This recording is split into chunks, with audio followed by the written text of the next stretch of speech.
The rock and roll musicians whose powerful messages have turned them into superstars. But are those messages leading today's generation down a deadly road? Jody Baskerville reports on Young America's Dead Poets Society. Rock star Bjork goes berserk at a Thailand airport.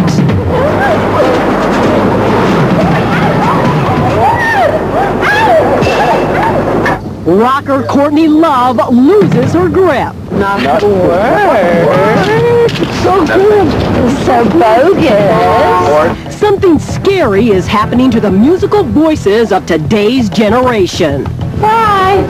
Now more than ever before, they're losing it, spiraling into a murky world of depression and drugs. Their drug of choice, the villain, heroin. In the end, there is no escape, just an entry card into a club they're calling the Dead Poets Society. Everybody believes they are invincible. And there are definitely rock stars and groups that, you know, use a lot of drugs and even are public about it. And, you know, it's just a lottery. It's a Russian roulette. And if you walk in front of a sniper fire long enough, someone will hit you. Some say Kurt Cobain is the founder of the Dead Poets Society. He fathered a musical revolution called grunge, appealed to kids from broken homes who lacked ambition. Cobain's message was powerful. It made him rich.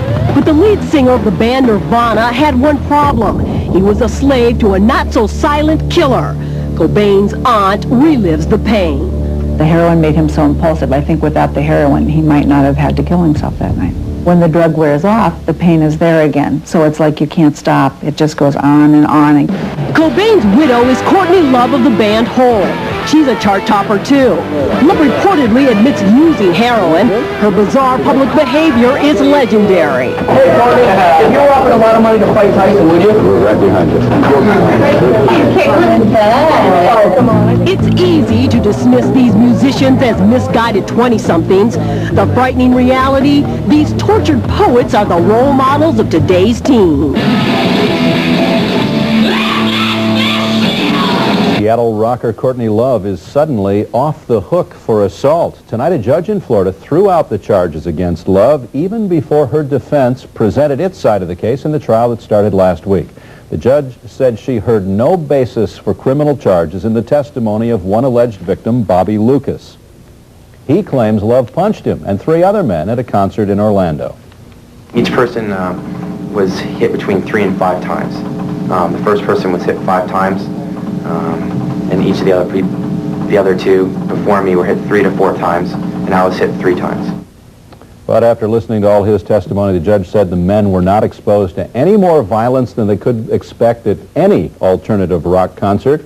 And now Courtney Love says she might rethink her practice of jumping into crowds at her concerts. She also offered her opinion that Florida seems like a violent state, noting it's even shaped like a gun. She's the wild woman of rock, the goddess of grunge, the queen of controversy. One of the reasons Courtney is so mouthy is she got into some very dangerous situations when she was young. But look at Courtney Love now. Is she cleaning up her act for a new love interest? Rock and roller Courtney Love has made a name for herself, but it's as much for how she performs in her personal life as it is for what she does on stage. Her wild roots run deep, and now a new book takes a closer look. Here's Joel Loy. She may wear baby doll dresses, but Courtney Love is definitely a hellraiser. Yes, Courtney seems to love trouble. She's been arrested on charges of assault, and she has admitted to having problems with drugs. Guys, calm down. This is so silly. But writer Melissa Rossi thinks she knows what makes Courtney tick. Does she do some stunts just to get attention? Yes, definitely. Rossi, who says she's known Love since the early 80s, has unraveled some of the myths surrounding the goddess of grunge and Courtney Love, queen of noise. And despite their long acquaintance, she didn't exactly have Love's blessing. Every time I'd open the door, I'd be worried that there's going to be a flying fist greeting me. Yes, Courtney isn't exactly thrilled about her past being examined. She's capable of great deceit, rewriting her history. Courtney was born in 1964 to free-spirited parents in San Francisco. We talked with her father, Hank Harrison, last fall. He was a source for the new book. And the first words that she said came out in sentences. And it scared us a little bit. Courtney's parents ended up getting divorced, and Courtney was unhappy, constantly moving with her mother. She started acting up quite a lot at an early age, so she had a larger than average temper. After getting caught shoplifting, Courtney landed in reform school. She kept in touch with her father through letters. One of the letters her father showed us reads, "I want to get high in the sky." According to Rossi, Courtney discovered drugs at an early age. She was a pill girl. She loved Valley of the Dolls, which is, as you might recall, the dolls were pills. At age 18, Courtney submerged herself into the world of rock and roll, mostly as a groupie, but she found that it was easier to make money as a stripper. One of the reasons Courtney is so mouthy today is she got into some very dangerous situations when she was young. In 1990, she hooked up with Kurt Cobain, and they were married 2 years later. The couple had a baby girl, Frances Bean, but that wasn't enough to save the marriage. The new biography claims Courtney was planning to divorce Cobain when he killed himself in 1994. I mean, she'd been number 2 in that relationship the whole time. It did hurt her career, definitely, to be involved with him. Although she consoled fans after Kurt's death, many said that Courtney was partly to blame for the tragedy. Even her father says Courtney should have been around more. Courtney wasn't supportive enough. That's what I think. But Rossi says Kurt's problems were far deeper than Courtney. She didn't kill him. Kurt pulled the trigger, but no, Kurt was depressed before he met Courtney. Since Kurt's suicide, Courtney's had a hit album with her band Hole.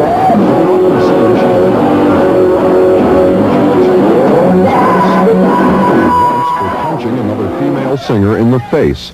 When in court, Courtney isn't exactly on her best behavior. Can I be LJ and you can be Christopher Dart? While much of Courtney's quirkiness has been for shock value, Rossi says there may be a deeper meaning. A lot of her behavior has been Courtney's special way of mourning, that she was really acting out a lot of her guilt.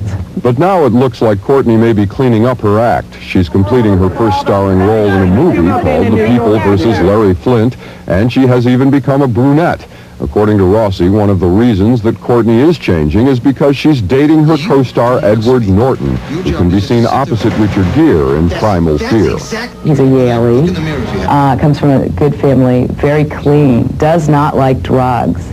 And so I think that she's ready to make these changes to be with him, and I think Courtney's going to go preppy on us. But will the kinder, gentler Courtney still make headlines? I think she'll always get attention. She demands it. Now, Courtney's manager says she and Ed Norton are just pals. And in regards to the book, Love said, quote, "As a work of fiction, I found it completely boring." By the way, before the Larry Flint movie, Love will appear as a waitress in Keanu